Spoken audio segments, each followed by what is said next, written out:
Names and some details have been changed in these stories to maintain confidentiality. Welcome to Back from the Abyss. I'm Dr. Craig Heacock. One of the curious things that can happen in a windstorm is that most trees withstand the onslaught, maybe losing some branches and clumps of leaves, but they remain tall and strong, while other trees are ripped out of the ground and lay there with their naked and surprisingly shallow root system for the whole world to see. Ah, we say, that tree looked like it was strong and healthy, but its roots were not. That's why it toppled in the wind. Today's guest, Jami, was that thriving, beautiful tree who ran marathons, had dear friends, loved her work teaching children, and was about to be married. But the winds of change were starting to blow, and after a move to a very rural area with her new husband, along with the loss of connection to her friends and her mother, she began to break down. For Jami's roots were damaged indeed. She grew up with an overwhelmed and anxious mother and an emotionally abusive and hypercritical stepfather in a home where she was mostly alone and not allowed to go into the various forbidden rooms of the house, even the living room. She grew up marinated in loss and longing and loneliness, yet she was able to find her inner strength and resilience and eventually grow tall and flourish, at least until she left most everything and everyone behind. Here, her story starts with leaving her life in Denver to marry and move to rural western Colorado, and she's already starting to feel the waves of fear and panic. I was getting a little nervous, and I went to a doctor before I got married, and he prescribed me some Ativan just because I felt like my nerves were getting to me as the wedding date was getting closer, and I could just feel the stress coming on. And we got married. We had a nice little wedding. It was just the two dogs and us. I didn't want to be the center of attention, so that I think that was a sign of my anxiety. I didn't want to have this big wedding. I just wanted to go off and do it. And before we got married, I took an Ativan. I actually took an Ativan when we got married. And so... Did it help? It did help. Mm-hmm. It actually did help. And, after looking at some pictures, I had my eyes closed. I don't remember why. And one of my sisters said it looked like I was on a scary ride. Mm. I went from living in a neighborhood where we all had keys to each other's houses and, everything was just super accessible, to living in a place where nobody was around. It's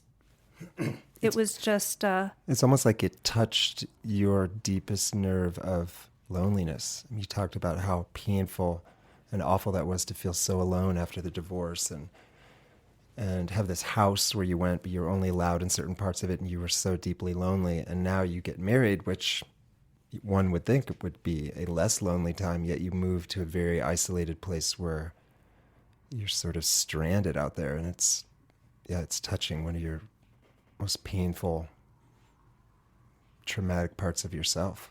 Exactly. And I thought, what did I do? And I remember my husband going to work, and I called one of my old friends down in Denver, and I just cried. I was sitting on our bed, and I cried, and I said, I hear wild turkeys. I hear wild turkeys. And it was something I told myself I needed to get used to. And I tried really hard to, be social with the people, that were down in the town. So I really made an effort.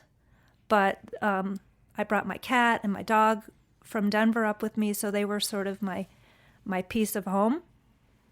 And so then, I'd say about a year after I moved up there, my cat started getting sick. And so I, of course, felt the anxiety. I've had that this cat for 20 years, and now the cat was going to die. Well, then a few months later, my dog got really, really, really sick. And I think that's what triggered this horrible anxiety. And so You just had too much loss. Exactly. I felt like I had left my comfort zone. I was away from my home, which I still considered home, and I just started getting resentful and angry that I basically compromised myself to live in a place that I didn't really want to live. As my dog got sicker and sicker, I started getting sicker and sicker, and my dog had this surgery that he had cancer in his spleen, and they had to remove the spleen, and so he had this surgery, and I just became overly worried about him, and did he eat this? Did he eat that? And I remember right before my breakdown, I thought he had eaten a staple off of a piece of mail I had gotten. And I thought, well, gosh, if he ate the staple, then it's just going to tear his stomach up. And then, of course, I just started kind of going down this rabbit hole of what's going to happen if he ate the staple. And then next thing you know, I'm like digging through the trash outside looking for a staple. Mm-hmm. And I knew that something wasn't right.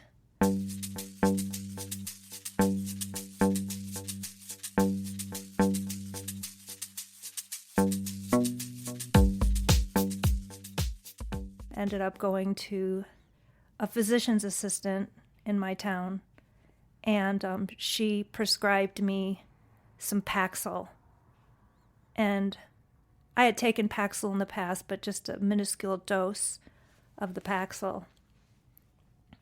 And I think she prescribed me, later on I found out that she had prescribed me like triple the dose.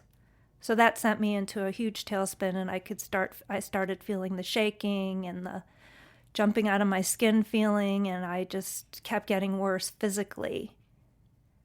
And then I called her, and then she gave me Ativan.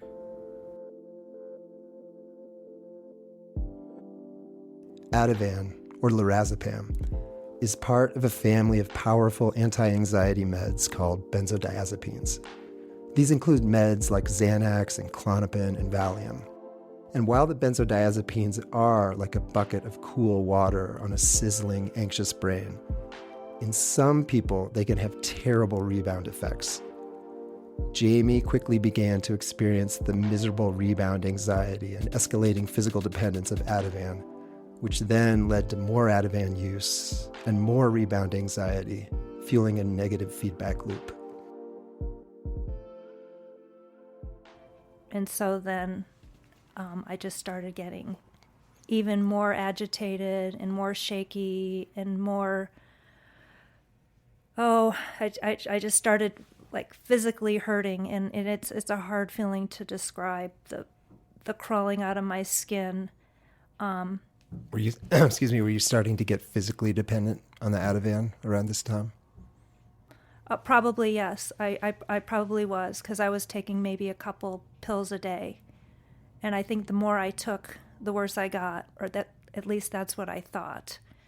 And then I just started losing weight, and I was just getting super depleted. But I would still go to work, and people would notice, well, what's wrong with you? And I would shake, and it was just I couldn't function.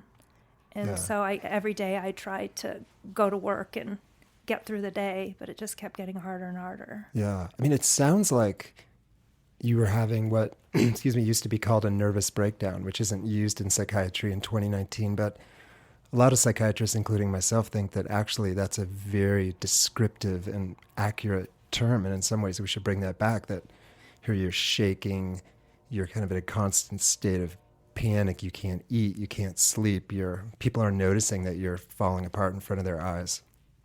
Yeah, I would say that's exactly what happened. And so I just had this need to get out of the situation, not necessarily get away from my husband, but go to a place that felt comfortable.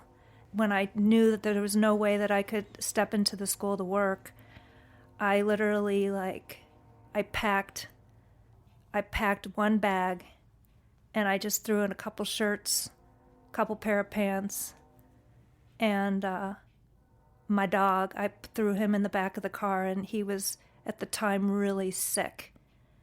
And I was real thin and shaking, and I think I stopped at the neighbor's house in the rural neighborhood, not really a neighborhood, but in the rural community, and I said, could you just check my oil? And they knew something was wrong with me, but I was completely impaired, and I somehow drove from the Grand Junction area all the way down to Denver. And impaired meaning with sleep deprivation and anxiety and depression and Ativan. Exactly. All that, I mean, I just, someone was definitely watching over me that I made it down there in one piece, but I knew that I had to nourish myself because at the time, I couldn't eat any food at all. I couldn't eat. And I remember stopping at, a loaf and jug on the way down in the mountains. And I bought one of those convenience store sandwiches, a cheese sandwich, and it was, in one of those triangular packages. And I was so weak and shaking so badly, I literally couldn't open it, and I had to ask the guy that worked there to open up the sandwich. And I knew that was pretty rock bottom there.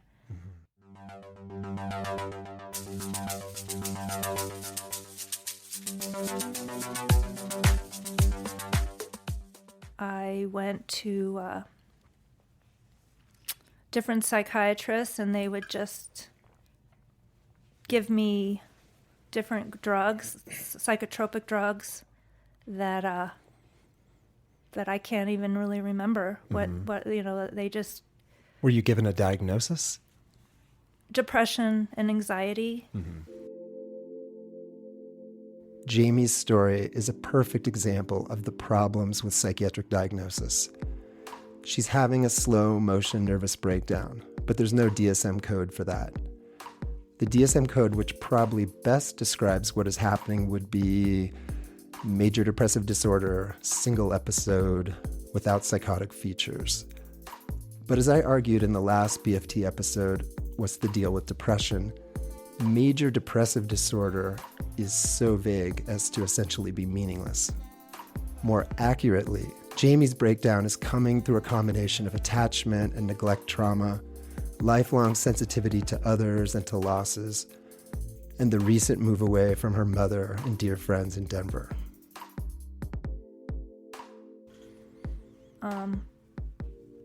But they just kept pumping me with more drugs. So you're seeing various doctors on trying different meds. Nothing's working. In fact, you're getting worse. Exactly. I would try to describe it to my friends and family, and nobody really understood. I would go to a psychiatrist, and they would just write me a script and never really followed up. I felt like they didn't really care about who I was. And the longer it went, then the crazier I felt about myself. And I think people thought I was crazy. Mm-hmm. Did you think you were losing your mind? I did. Mm-hmm. Absolutely. I felt like, where did the old Jami go? I mean, in fact, one time I went over to a friend of mine's house, and she had a picture of me on her refrigerator, and I looked at it, and I was me.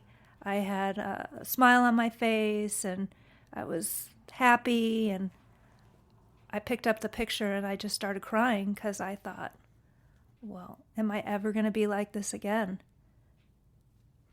Because it had been months and months that I didn't feel well at all. And how was the decision then made to go from this failing outpatient treatment with various psychiatrists and all these meds to then going to ECT, electroconvulsive therapy.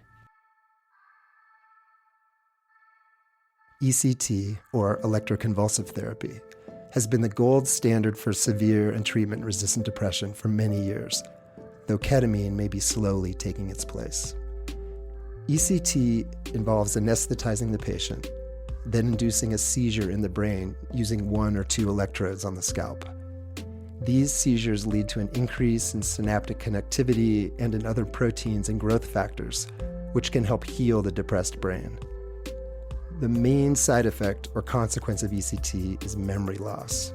Many people lose most of their memories of just before, during, and after their course of treatment, which typically lasts a few weeks.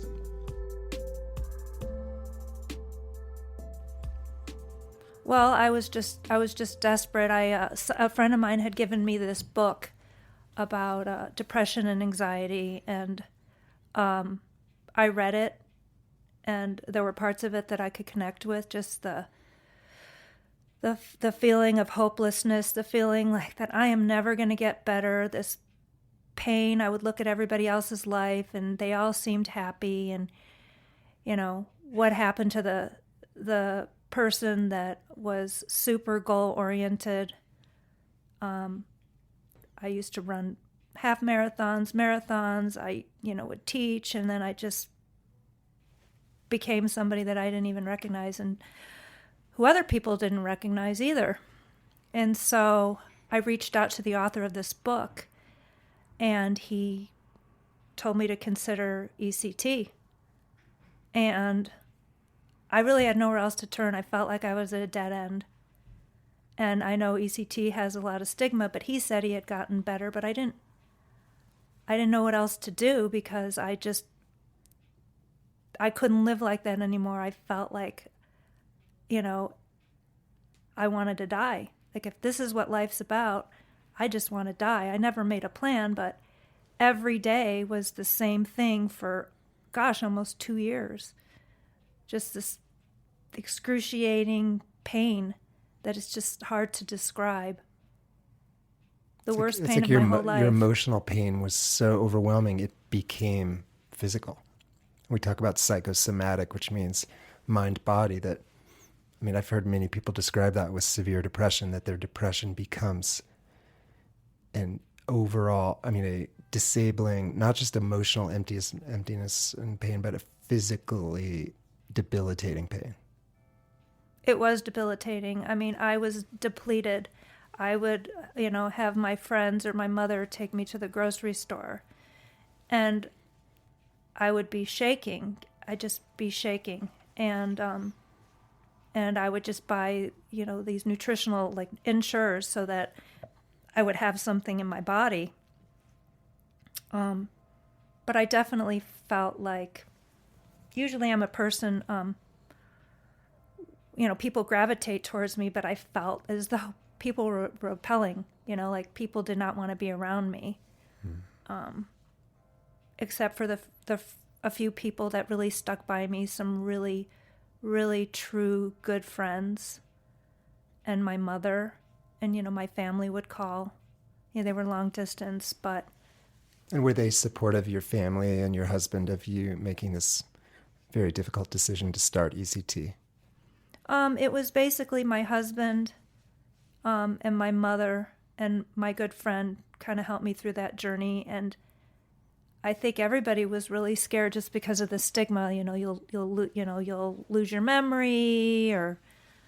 But there was nowhere else to turn. I didn't know what else to do, because before that I actually went to a hospital in Texas. None of this I wasn't mandated to go. I was just trying to get better. And so I had heard about a hospital in Texas that I admitted myself into. And I thought, well, gosh, if I'm in a hospital for almost 2 weeks and I came back worse, what else can I do? This was some world-renowned place. And it was a really horrible experience. I came back worse. So was it shortly after that you... Exactly. It was shortly after that. Yeah.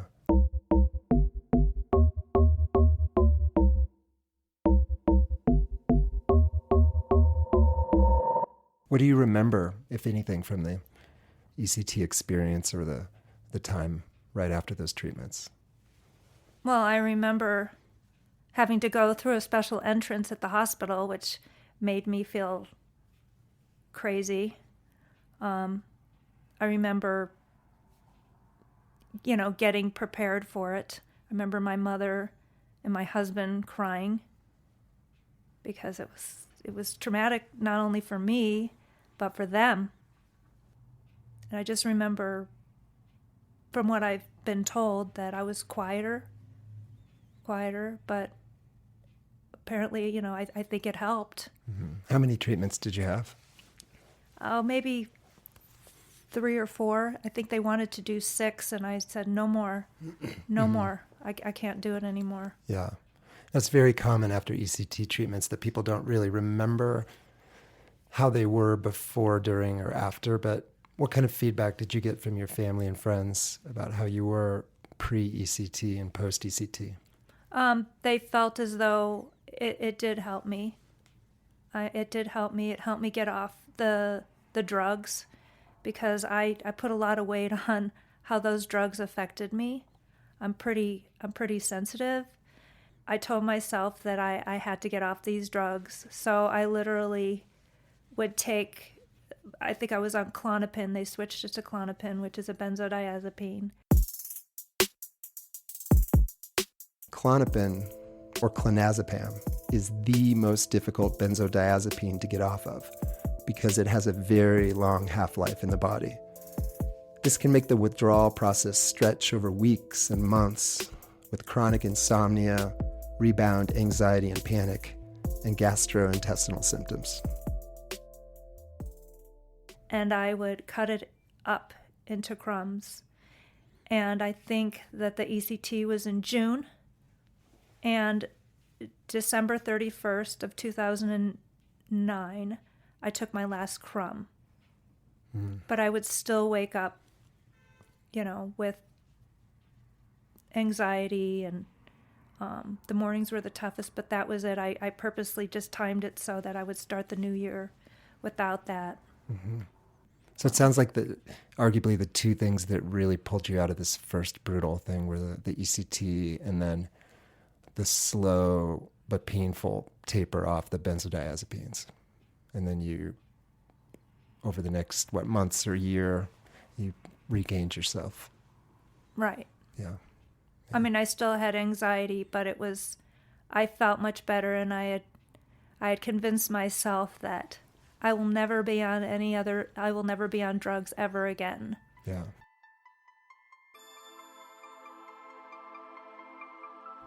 I went 9 years without any medication. I was almost at the point where I was like anti-meds. Like, I am never taking any meds again.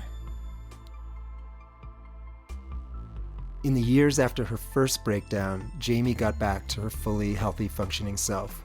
But increasingly traumatic losses steadily accumulated. She lost her mother. Her father died on her birthday. Then her older sister was hit by a car and suffered a traumatic brain injury, and then later went on to develop terminal cancer. As her second episode progressed, her death and loss anxiety manifested primarily through obsessive compulsive symptoms, which became increasingly disabling.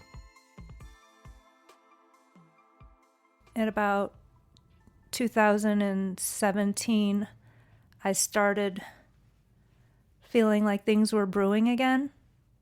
The OCD was coming back. I was doing things that were pretty silly. What kinds of things? Well, I was really worried about my dogs getting sick. So, when people would spray Roundup in their yards, I didn't want my dog's paws touching them. And so I would get upset if, my husband let the dogs go on somebody's grass, because then they would lick their paws, and I thought that the dogs would get poisoned. Or if I took the dogs for a run, I had heard about their bellies flipping or turning, and so I would make sure that the dogs didn't eat until 2 hours, until after 2 hours. And it couldn't be, 1 hour and 58 minutes. It had to be 2 hours exactly. Did you have a lot of obsessive compulsive symptoms during the first breakdown, or was this becoming much more evident in this impending second breakdown? I think it was more prevalent in the second one. Mm-hmm. I mean, I still, would obsess about things like more in my head the first time, but now this was more about things that felt dangerous, or I thought that there was radon in my basement, and my husband put the dog food down in the basement, and it was about half full, and when he was out of town, I took the bag of dog food over to the homeless park to give to the dog. One night I was sleeping, or I was trying to sleep, and it was almost as if a switch went on, and that's when all those physical symptoms started. I was shaking and moaning and groaning, and my husband was next to me, and he was just, go to sleep, and I said, I don't think I can. It's just this, and at that time I discovered, wow, this is pure anxiety. I am on nothing at all. So this is me. This is me. So now So these were the same symptoms that you before had attributed to the medications, but now you're med-free and you're seeing, no, this is what out of control, disabling anxiety, panic, depression feels like. It was a little different. I didn't have that feeling of my skin crawling. It was more panic, shaking, heart rate. It was different than the first time. It was definitely uncomfortable. So, it was like 2, 3 in the morning, and I asked my husband to please take me to the ER. And so he took me in the wee hours of the morning, and being in ER, they're not equipped to deal with people that might have some mental health issues.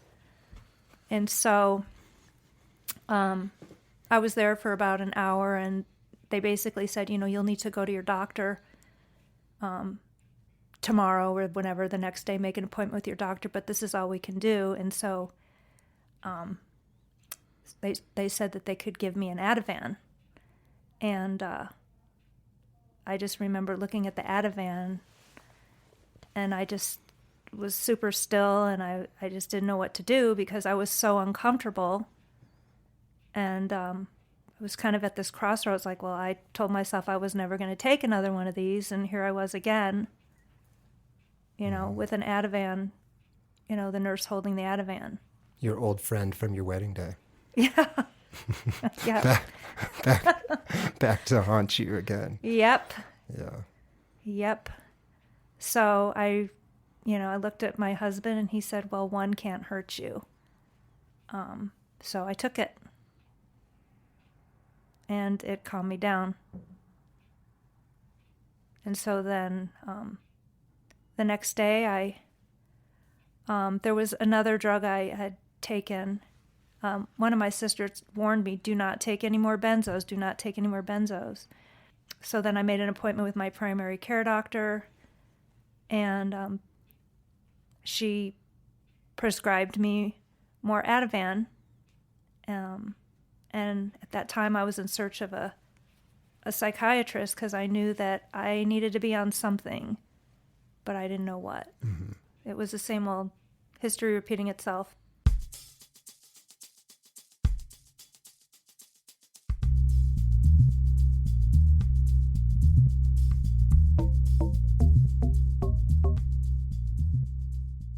I started shaking more. I went to work shaking. I felt out of control again. Like, oh my gosh, I cannot believe this is happening again. And of course, I thought my life was going to be ruined. because nobody helped me before. That must have been a scary move. I mean, given your negative experience with so many primary care docs and psychiatrists and nurse practitioners and neurofeedback practitioner. I mean, you had tried over and over and over, and now, again, you're going back to a psychiatrist to try to give it one more shot. Right. It was, I basically went in not trusting him or anybody. I was just very guarded. I thought if this psychiatrist doesn't work, I don't know what I'm going to do. And so my husband drove me because I just really was in no shape to drive anymore. And I met the psychiatrist, and he looked at me and he said, "You're a mess. You're a mess." And, I was shaking. I mean, my legs were shaking. My arms were shaking. I told him that I had been on the Ativan for at the most a month. And I gave him a big pile of papers. I went and got my DNA checked. I wanted to do it right. This second time, I wanted to make sure that the medications I was on were going to be compatible with my body chemistry. But he looked at me and he said, "You're a mess. You need to get off those benzos. We're going to rip the Band-Aid off." And he just wrote it on a simple white sheet of paper that this is how we're going to get you off. Here's my phone number. It's going to be a ride. You better take 2 weeks off of school. Well, I thought, just 2 weeks? Because in the past I had taken months off. And so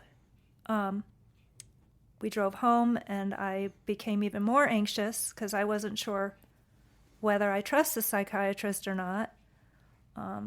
Just because I didn't know if he was going to help.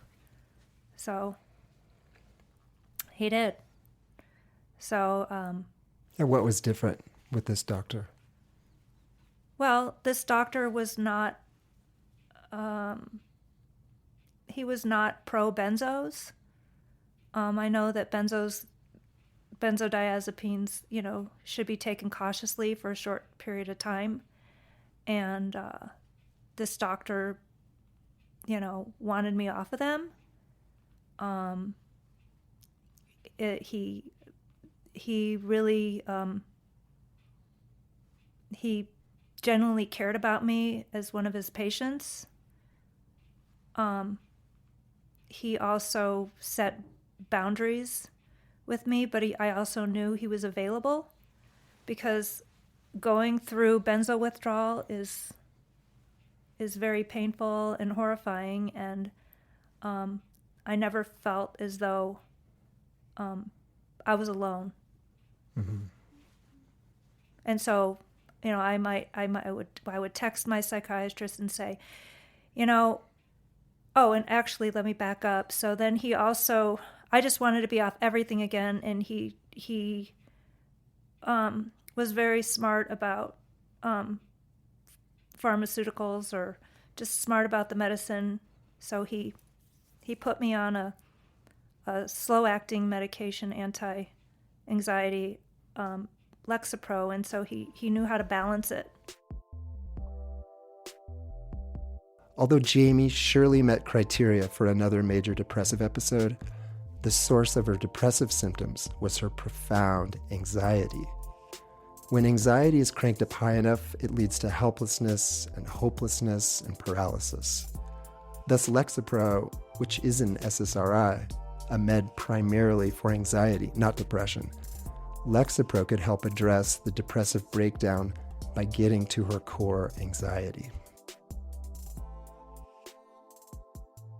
So as I was coming off the Ativan, he was giving me something to sort of balance that without the withdrawal symptoms and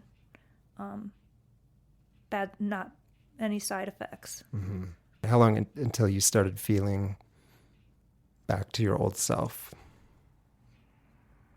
Well, let's see, my appointment was in October. I would say I started feeling better.